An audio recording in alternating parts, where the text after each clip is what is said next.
Hello, I'm Jim Morningstar, facilitator of the 9-seminar series, Returning to Source, a journey of breath and intention. The 6th in our series is entitled Ancestral Wounding, Recovering Personal and Planetary Wholeness. I am proud to be interviewing Omar Chtioui, professional breathworker and International Breathwork Foundation representative for the Middle East and North Africa. Since meeting in the last year, Omar and I have been collaborating on bringing therapeutic breathwork to this region of the world. Omar is from Tunisia and holds 2 residentships in Jordan and Saudi Arabia. Now, Jordan is a country of 8 million people, 2 million of whom are refugees from other war-torn countries. Omar and I believe that wounding, trauma, is passed on through generations, as current research in epigenetics is showing, until someone or some group does the healing work to restore wholeness to the individual and the society. We believe that therapeutic breathwork has the methodology, psychology, and spiritual foundation to support those with the courage to do this healing work. Omar, you are working directly in regions where ancestral wounds have resurfaced, causing warfare and perpetuated wounding. Well, the fact is, almost all countries have this, but perhaps not quite as openly. So Omar, would you share with us, what is your experience personally and professionally on how ancestral wounding has been perpetuated in the Middle East, North Africa area? And what are the signs of this? Yeah, Jim, thank you for this introduction, Jim. It's always nice to working with you and sharing with you and sharing with all our audience too. So this question is really big and this question is really deep. I mean, we can spend long hours and long days going through this topic. But let me give an overview of what is about the Middle East and North Africa. Why in the Middle East there is the cycle of wars and of disturbance very fast and very frequent. This place in the Mother Earth is very strategic. You are in the heart of the world. Mm-hmm. You are in the center between the continents. And it is in the center of world economy, of world energy resources. So this creates huge focus from the other superpower to control this area. It's not because only there is oil and gas here now in this last cycle, but even before, it was the Silk Road. The big empires were in the Middle East. The Pharaonic, the Roman, the Persic, the Greek. So it was always there. Who controlled the center? It's like the piece of chess. If you control the center, so they have more chances to apply and implement what you want, not what your opposer wants. And this created an unsafe feelings within the population. Doesn't matter what's your religion, doesn't matter what's your ethnicity. Unsafety feeling is there, it's in the gene. When I carry this core belief in my genes that I am not safe and I can be attacked and I can be kicked out or killed by others anytime, this is what happened. We attract aggressor, we attract criminals, we attract superpowers who want to control. And the same things, superpower, they don't feel safe too. for their economy, for what they have, for what they carry, for what they hold. So for them, controlling what the other nations have is the way to feel safe, but they will never feel safe. So unsafety attracts unsafety too. Mm-hmm. Yes.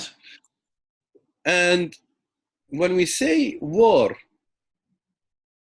in war, I've been working with refugees, and I'm working in the Middle East here, in the heart of these troubles and wars. When we have war, no one can work on development because people have a deep feeling of they might lose. Mm-hmm. So they can't invest. And this is why the more we feel unsafe, the more we tend to shield ourselves with different type of shields. It's being in survival consciousness. Exactly. So how we can be a light worker? Most of people, they push towards violence, conflicts, and wars. How we can push towards inner peace and creating that safe place within us? How we can work deeply on that? I've been studying and reading lots of history also, and I was asking myself, after each aggression or each war, how does societies heal their wounds? Do they really work on healing their wounds? What do they do? It's only maybe offering foods or medicines, but how we heal those wounds? Nothing. What happened for the Iraqi people after the war? I mean, you have 3 consecutive wars. Nothing was happened till now, still going on. For Syrians, what happened? The conflict in the Middle East between Palestinians and Israeli government, nothing is being done to heal those wounds. So here is the importance of what we do, Jim. Exactly. So you've seen this both personally and professionally. How do you see breathwork as useful in ancestral healing? Okay, let me give you a personal experience so I can answer your question.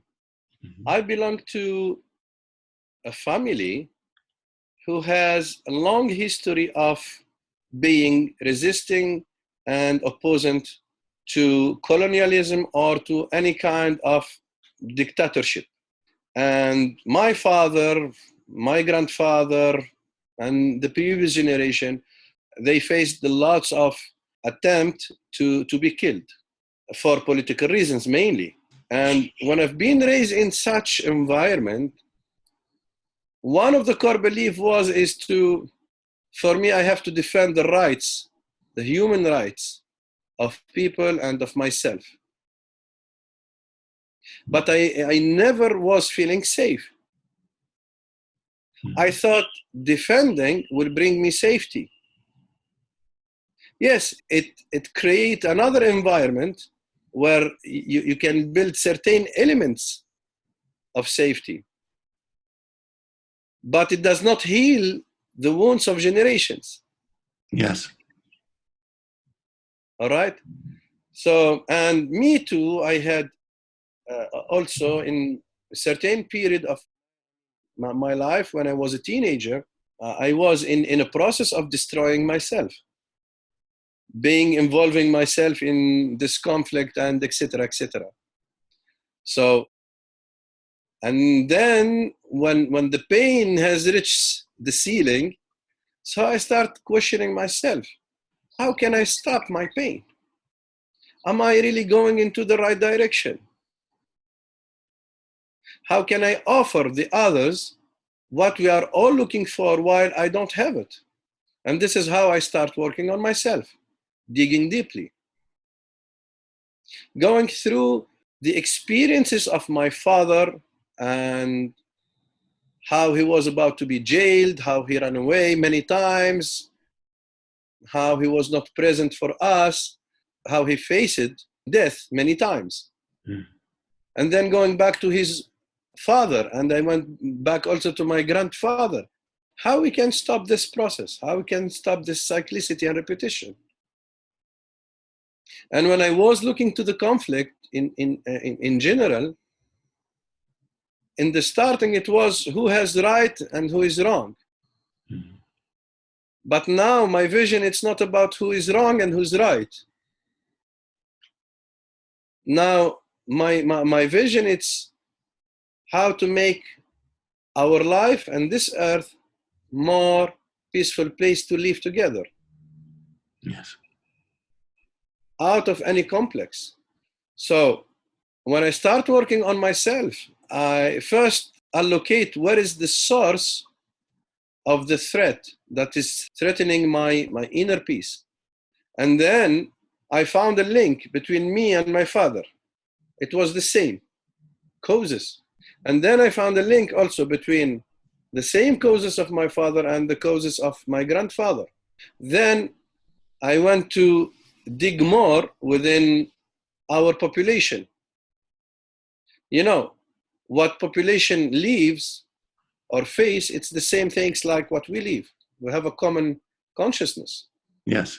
And we are part of that also. So it's like regenerating the same things.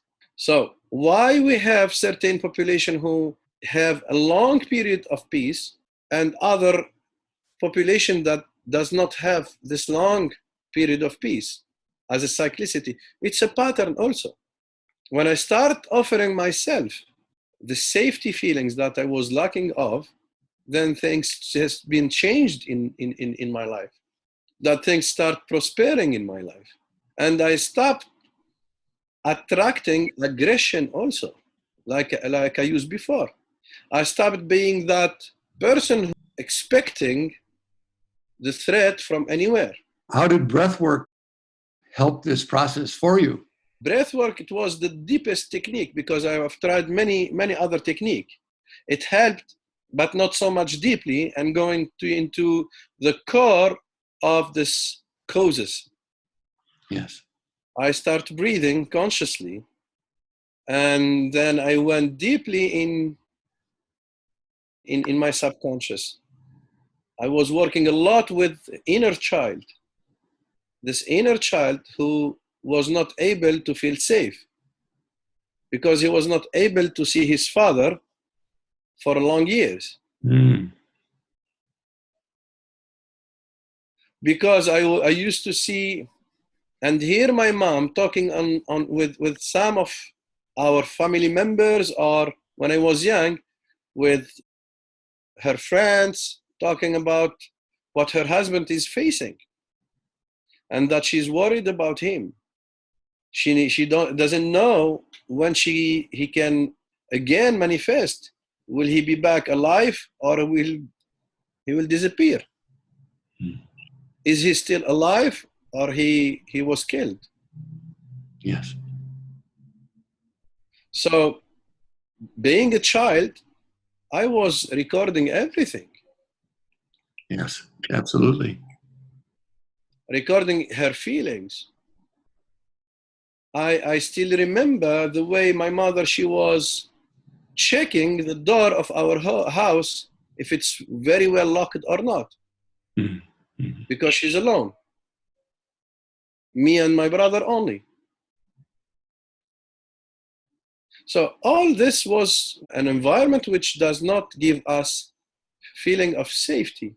Not only that, how can we feel safe if we have the core belief that if you express your feelings of fear, then you are a coward.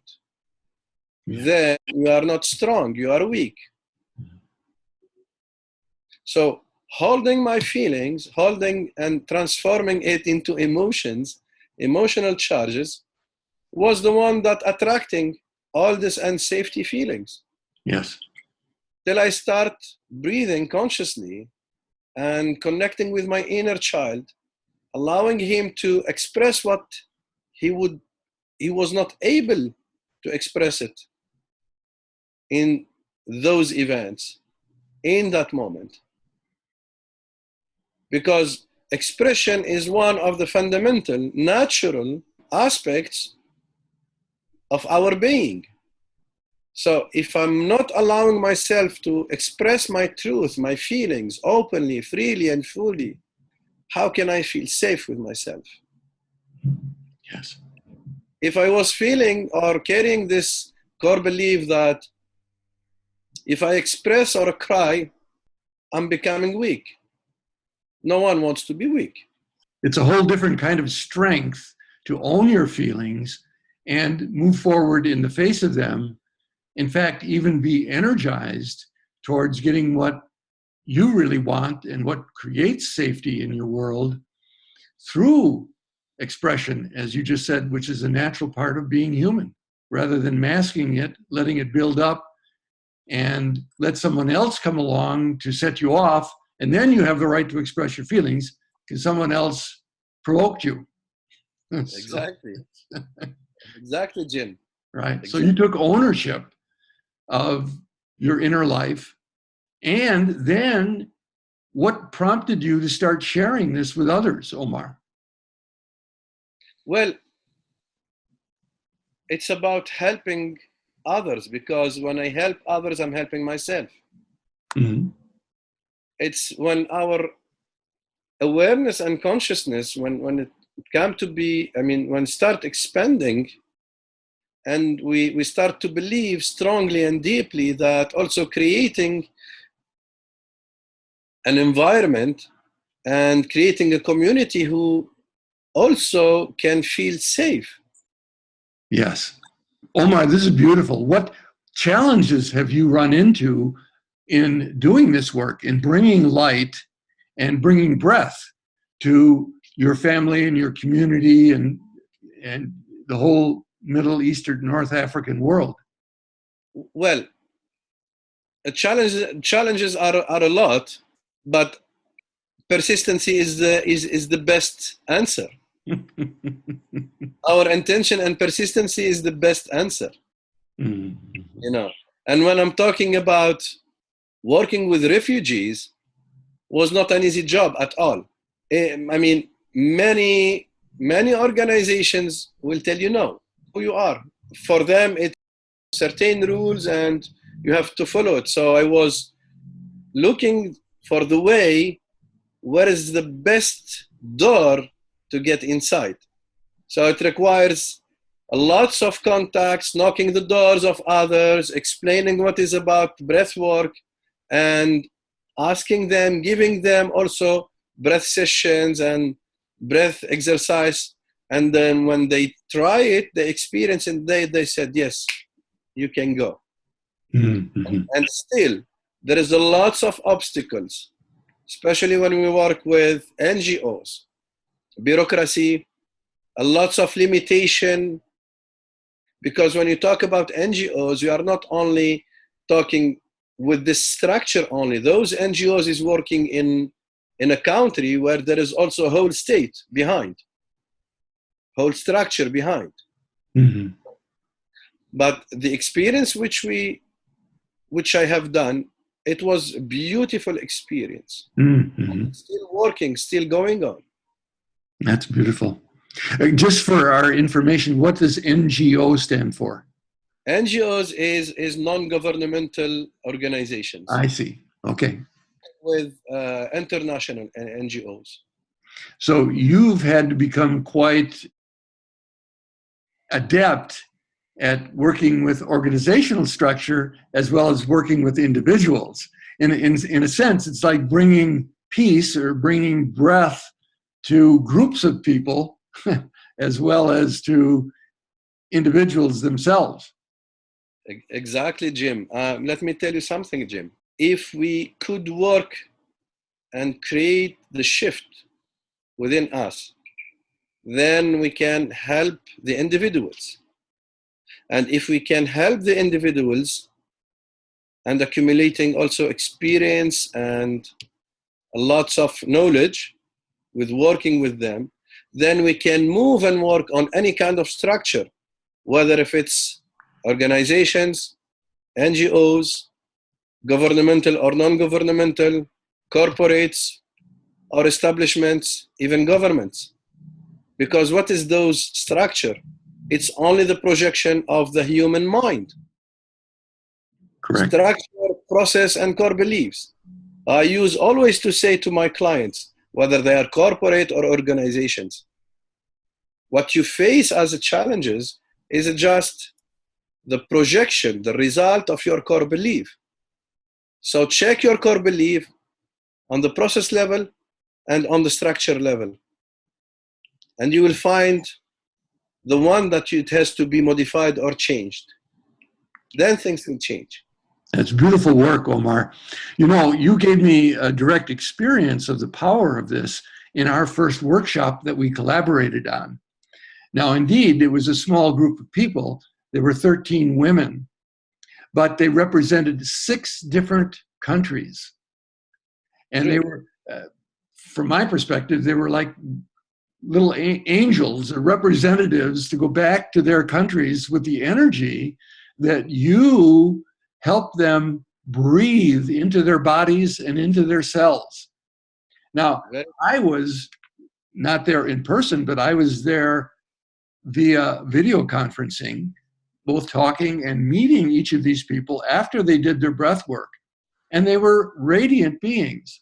They were beings not without their own pain or their own trauma, but the joy that I saw in their eyes once they had the freedom to feel and express their truth was magnificent. It was truly world changing. Very true. And I have seen some videos in terms of what is being done of Israeli and Palestinian women marching together, working together. It seems to be the feminine that is taking the leadership in many areas of bringing inclusively healing together of our peoples. But that's not a surprise, actually. In the beginning of my work in breathwork, it was women who who carried the torch, kind of lit a fire under the men, so to speak, to work forward. Now, what do you see as important for the future of this work? What do you see as, say, the next step, so to speak, in having breath work be part of this movement of inner and outer peace? Jim, all what I see is only opportunities. As long as there is issues, conflicts, struggles, problems, the more we are in need of healing process, powerful healing process like breath work and like therapeutic breath, especially. After accumulating many knowledge and practices about other technique, I can tell you that therapeutic breath is one of the best in healing and integrating traumas which we accumulated through our ancestor genes and also within this life too. The way I see women, how they are so passionate and dedicated in this part of the world, I can say that the future is in the hands of women. I'm thoroughly tuned into that message, and I take it personally too, in that I have to connect with my feminine parts myself to be a balanced human being. And Right. women are calling men to get in touch with their inner balance. So they're using their strength to call men to action, call men to surrender and admit their feelings rather than, oh, if I say that I'm afraid, then I'm going to be shamed or be called a weakling. So you are an inspiration to me, Omar. I told you from the start, I don't know what it was or how it was. I think it was the spirit of breath that brought us together. But ever since we started working together, I felt inspired, and there is hope. Not only hope, there is destiny, that love, breath, and the spirit are what is really running the show, not structure, fear, organizational bodies that are created on, just as you said, beliefs that are based on fear. Exactly. So I look forward to continuing to work with you, and as we're doing, to teach others to be breath workers. We need more light workers, more breath workers, and more people to carry their presence of peace into our world. And I love doing it with you, Omar. Thank you. I love to do that. Thank you, Jim. Is there anything else that you'd like to add before we sign off for today? Okay, just why I said woman. Today I had two of the participants that they shared with us the workshop of the therapeutic breath in Jordan, the last one. They invite me for lunch. They are two sisters. Mm-hmm. And one of them, she has two kids. They were expressing what the workshop really did to their life, how their life was changed. Mm-hmm. Not only their life, but also they asked me to give breath session to their father, to their mother, and to their two brothers too. Oh. This is why woman is for me important, because the woman, when she tried something and she felt the difference, she will go and spread it. This is her nature. It's about regenerating. Yes, yes. So for me, those two ladies became two light workers too within their families. Yes. Yes. Well, and blessings to you for helping create that structure to allow this to happen, Omar. So, salam. Salam. There it is with you.